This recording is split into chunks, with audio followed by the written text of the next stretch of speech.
काय सांगाल देवेंद्र फडणवीस यांना भाजपने गटनेता निवडलेला आहे, एकंदरीत आता मुख्यमंत्री होण्याचे त्याचे आलेले आहे. तर शुभेच्छाच आहे काय ही, पण ही सरकार जनतेच्या मतातली नाही. मार्कंडवाडीतल्या ज्या पद्धतीनं लोकांच्या भावना व्यक्त केल्यात आणि काल त्यांनी स्वतःच्या पैशांनीच बूथ लावून मतदान करण्याचा त्यांनी प्रयत्न केला आणि आम्ही दिलेली मतं ही ज्या उमेदवाराला दिली त्या उमेदवाराला गेली नाहीत आणि हे दुसऱ्या उमेदवाराला गेलेली आहे अशा पद्धतीचा आक्षेप त्यांचा आहे. जवळपास 2500 मतदानाचं गाव हे आहे.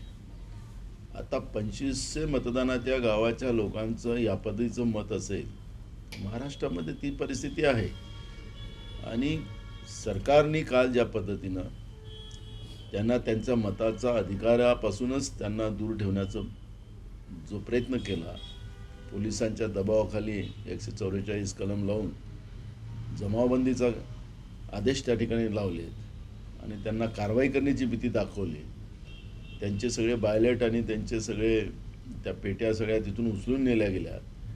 हे खऱ्या अर्थानं महाराष्ट्रात केंद्र सरकारच्या रूपाने एक ठोकशाही या हुकुमशाही आणण्याचा प्रयत्न सुरू झाला आहे का, हा एक प्रयत्न त्या ठिकाणी आहे. त्यामुळे या सगळ्या व्यवस्थेवरची चर्चा होणं गरजेचं आहे. हे प्रत्येक पक्षाचा गटनेता होणार, ते चालत राहणार, ही एक पद्धत आहेच. पण एक गोष्ट या ठिकाणी प्रामुख्याने आहे की लोकांच्या मताचा अधिकार हा लोकशाहीमधला सगळ्यात महत्त्वाचा आहे. पण तोच अधिकार अबाधित आहे की नाही हा प्रश्न आज महाराष्ट्राच्या निमित्तानं देशपातळीवर याच्यावर होते आहे.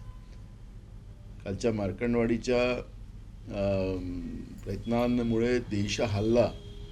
अनेक नॅशनल चॅनलनी याच्यावर डिबेट आणलेत, त्याच्यावरही चर्चा झाली आणि जे पोलिसांच्याच माध्यमातून त्यांचं मत म्हणजे त्यांचं बूथ कॅप्चरिंगचं जे काम काल पोलिसांच्या माध्यमातून सरकारने करवलं हे खऱ्या अर्थानं घृणास्पद आहे. त्यामुळे हे लोकांच्या मनातलं सरकार नाही असं म्हटलं तर वावगं ठरणार नाही. भाताची परीक्षा एका सीतावरून केली जाते, तशीच परिस्थिती आज महाराष्ट्रामध्ये आहे. नाना सुधीर भाऊनी इंडियन एक्सप्रेसच्या मुलाखतीत सांगितलं आहे की लाडक्या बहीण योजनेचे जे जाहीरनामा सादर करण्यात आला होता 1500 ते 2100 ते जवळपास पुढच्या भाऊबीजापर्यंत होऊ शकतं आणि 2.5 लाखापेक्षा जास्त ज्यांचं हे आहे उत्पन्न त्यांना हे लाभ मिळणार नाही असं. आता सरकारला सुरू तर होऊ द्या. हा जो संगीत खुर्चीचा जे तालीम चाललेली होती गेल्या 10 दिवसापासून, ते एकदा होऊ द्या म्हणा त्यांना, एवढी काही कशाला. पण काल 2 मुलांनी पैसे नाहीत म्हणून ड्रग घेता आलं नाही आणि ड्रग घेता आलं नाही म्हणून त्यांनी आत्महत्या केली. हे महाराष्ट्रासाठी सगळ्यात महत्त्वाचा काळा दिवस म्हटलं तर चालेल. महाराष्ट्र ड्रगच्या स्वाधीन करण्याचं पाप या सरकारने केलं. त्यामुळे तरुण पोरं मरतात आहेत. त्याच्यावरची काळजी होण्याची गरज आहे. आमचा देश तरुणांचा देश आहे. महाराष्ट्रात तरुणांची संख्या जास्त आहे आणि हे तरुणांची संख्या जास्त असताना महाराष्ट्रामध्ये तरुणांच्या जीवनाशी खेळण्याचं पाप जे सरकारच्या माध्यमातून सुरू आहे. गुजरातला ड्रग इथं आणायचा आणि महाराष्ट्रातले उद्योग गुजरातमध्ये पाठवायचे आणि सगळ्या तरुणांना ड्रगच्या स्वाधीन करायचं पाप जे चाललेलं आहे त्याच्यावरची चर्चा व्हायला पाहिजे. आणि त्यासाठी सरकारच्या उपाययोजना काय करतायत सरकार त्याच्यावर बोलायला तयार नाही. त्यामुळे हे लाडकी बहीण वगैरे हे जे चाललेलं आहे, एकीकडे महागाई वाढवून टाकली, जसं निवडणुका झाल्या तशीच महागाई वाढली. त्यामुळे पैसे तर उलटे त्यांच्या खिशातून काढणं चालूच आहे. त्यामुळे त्या विषयावरची चर्चा विधानसभेत आम्ही करू. त्यांना आत्ता काय बोलायचं आहे, कोणतं खातं भेटते की नाही भेटत, त्याच्यामुळे अजून त्याही चर्चा आहे. त्याच्यामुळे आत्ता त्याच्यावरची चर्चा होऊ शकत नाही. विधानसभेत तर एक उपमुख्यमंत्री दिल्लीत आहे, एक काल हॉस्पिटलला गेले होते, कसं बघताय? मी संगीत खुर्ची हा शब्द वापरला. हाच या सरकारसाठी खऱ्या अर्थानं मोठं त्यांच्यासाठी आणि महाराष्ट्राच्या जनतेसाठी बोध घेणारा हा विषय आहे.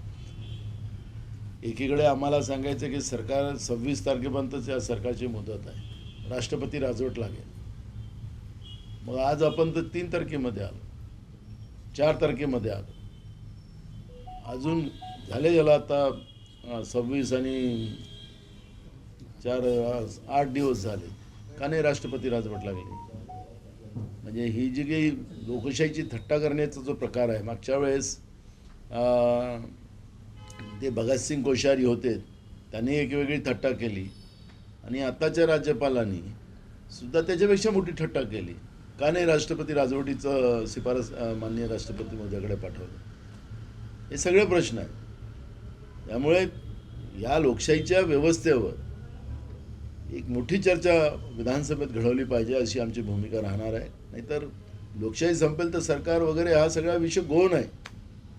आणि त्याच्यावर याच्यावरची चर्चा, याच्यावरची रेमेडी, लोकांचं मत जे आहे ते कसं कायम राहील, लोकांचा अधिकार कसा कायम राहील, याच्यावरची चर्चा. सरकारला भीतीच नाही जनतेची. त्याचं कारण असं आहे की जनतेतली मनातली भीती सरकारच्या मनातून निघणं हाच खऱ्या अर्थानं लोकशाहीला घातक आहे. आणि म्हणून मनमानी पद्धतीनं महागाई वाढवायची, बेरोजगारी वाढवायची, खाजगीकरण करायचं. फडणवीसांनी सांगितलं की आम्ही खाजगीकरण करणार नाही. आता कंत्राटी बेसिसवर